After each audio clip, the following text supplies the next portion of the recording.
இன்னைக்கு நம்ம சுவையான சத்து மாவு கஞ்சி பண்ண போறோம்.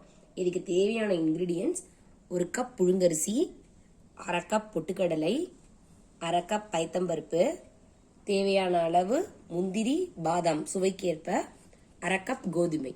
இதுல என்ன தேவையான இன்கிரீடியன்ஸ் இப்போ ஃபர்ஸ்ட் இந்த மாதிரி ஒரு பேன் எடுத்துக்கங்க. அதை நல்லா ஹீட் பண்ணிக்கங்க. நல்லா பேன் ஹீட் ஆனதுக்கு அப்புறமேட்டிக்கா ஃபர்ஸ்ட் புழுங்கரிசியை போட்டு தனியா வறுத்து எடுத்து வச்சுக்கணும். ஏன்னா எல்லாமே இன்கிரீடியன்ஸ் ஒன்னோட ஒன்று நம்ம போட்டோம்னா சரியா வராது. ஒவ்வொன்றுத்தையும் தனித்தனியா நம்ம வறுத்து எடுத்து வச்சுக்கணும். ஃபர்ஸ்ட் புழுங்கரிசிய மாத்திக்கங்க. இதுல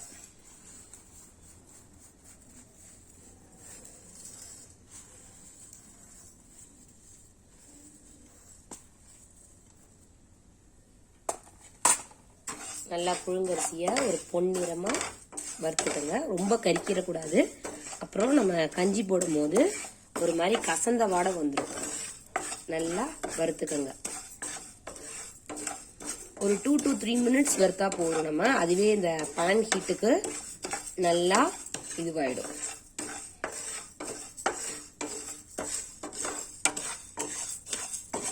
நல்லா நாலா பக்கமும் நல்லா வறுத்துக்குங்க. அதை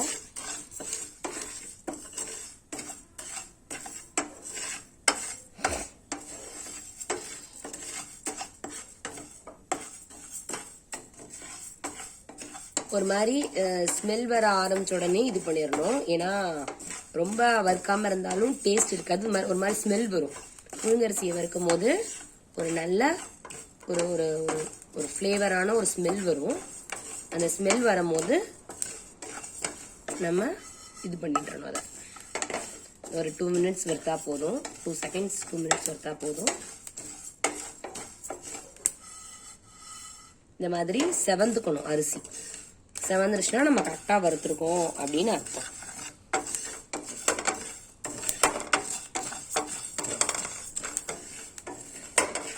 நல்லா செவந்திருக்கு பாருங்க அரிசி. இந்த மாதிரிதான் இருக்கணும்.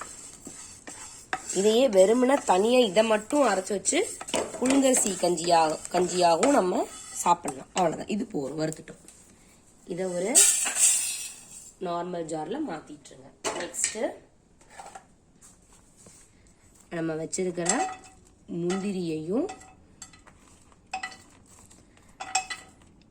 பாதாமையும் லேசா வறுத்தா போதும்.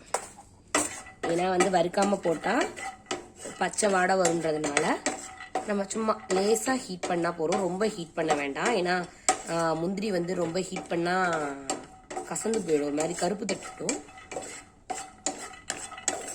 ஜஸ்ட் அந்த பேன் ஹீட்ல வறுத்தா போறோம். பாதாம் முந்திரியும் நல்லா சூடு ஏறிட்டு இருக்கும்.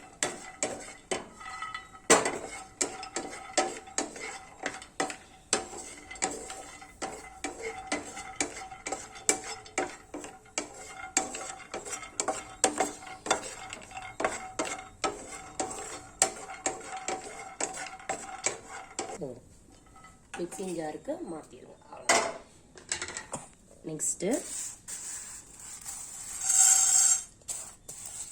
கோதுமை.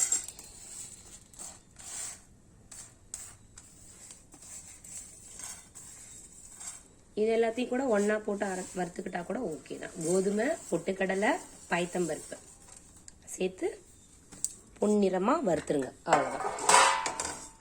இந்த பேன் சூட்லயே எல்லாம் ஒரு மாதிரி ப்ரௌன் கலர்ல வரும். செகப் கலர்ல வரும். ப்ரௌனிஷ் வரும். அப்படியே ஃபுல்லா வறுத்துக்கிட்டுங்க.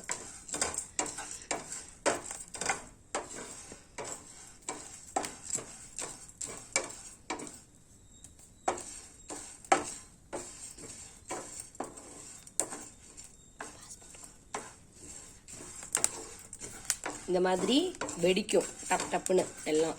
ஸோ அந்த சமயத்தில் ஆஃப் பண்ணிட்டு மிக்சிங் ஜாருக்கு மாத்திட்டுருங்க. ஸோ இப்போ நம்ம வச்சிருந்த இன்கிரீடியன்ஸ் எல்லாம் இந்த மாதிரி அரைச்சு எடுத்துக்கிட்டோம். இந்த இன்கிரீடியன்ஸ் எல்லாத்தையும் நம்ம ஒரு மிக்சிங் ஜார்ல போட்டு நல்லா பொடியா ஆக்கிடணும்.